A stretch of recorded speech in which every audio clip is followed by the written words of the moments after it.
بسم الله والصلاة والسلام على رسول الله. تويوتا راش بفضل الله عملنا كل حاجة. بسم الله ما شاء الله اللهم بارك. فرش بيج واسود، تصميم جي تي، نزلنا فبر الحوض، بيانو بلاك، ركبنا امبيت لايت وكراسي ارباج، وعملنا دواسة ارضية. نبدأ منين؟ نبدأ ونقول ان العربية دايرة قدام حضرتك، والفرش ده مجهز للارباج بفضل الله. بوريك كل حاجة على الطبيعة وبطمنك وبعرفك بالتحديد في المنطقة دي بنعمل ايه. ربنا يحفظنا جميعا والارباج ما يفتحش سواء بتاع العربيه دي او اي عربيه تانيه، اللهم امين. بص على الباب ما شاء الله، شلنا القماش وركبنا جلد بيج من اختيار صاحب السياره كلون.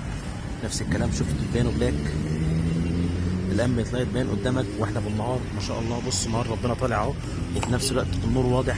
ده الجهاز الكبير الابلكيشن، تتحكم انت بالنور عن طريق الموبايل بتاعك.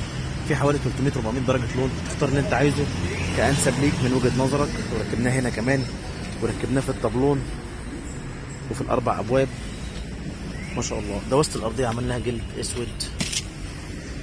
مش محتاج اقول لك ان انا بحافظ على الفرش الاصلي، وعندي استعداد افك الفرش ده واوريك الاصلي سليم ولا لا. وبفضل الله انا عارف انا بقول ايه، مش مجرد كلام وخلاص. هبيع لك شغل على ارض الواقع ما شاء الله. بص الغرزه، شغل الابره الواحده اللي في المخادع، التجسيم كله. هتقعد مهما تقعد على الكرسي ولا يحتاج يتشد ولا يهرر ولا اي حاجه من الحاجات دي خالص ما شاء الله اللهم بارك. هلف لك الناحيه الثانيه. القطعه دي كنت عايز اعملها بيانو بلاك بس ما حصلش نصيب. صاحب السياره قال بعد ما خلصنا ما شاء الله. طبعا التويوتا راش بتبقى 7 كراسي او 7 سيت زي ما انت حضرتك عارف.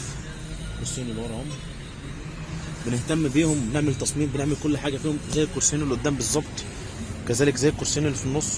كل الكراسي نفس مستوى الشغل، نفس الفينش، نفس جوده التقفيل ما شاء الله. حتى التجسيم قدامك، وهلف لك برده الناحيه الثانيه هوريك كل حاجه. ادي الباب الثاني، الامبيانت لايت بقت مكانه، بيانو بلاك ما شاء الله. الناس دي ضيوف عندنا من كفر الشيخ، يا رب دايما عند حسن ظن الناس كلها، سواء اللي بيجي من المنصوره او من اي محافظه تانية. ادي الباب الثالث، كجلد كنور كامبيانت لايت او بيانو بلاك، شغل الابره الواحده برضو. ظهر الكرسي بجيوبه بتفصيلته، كرسي التجسيم اهو ما شاء الله. شايف الخيط، شايف التقفيل والغرزه وكل حاجه.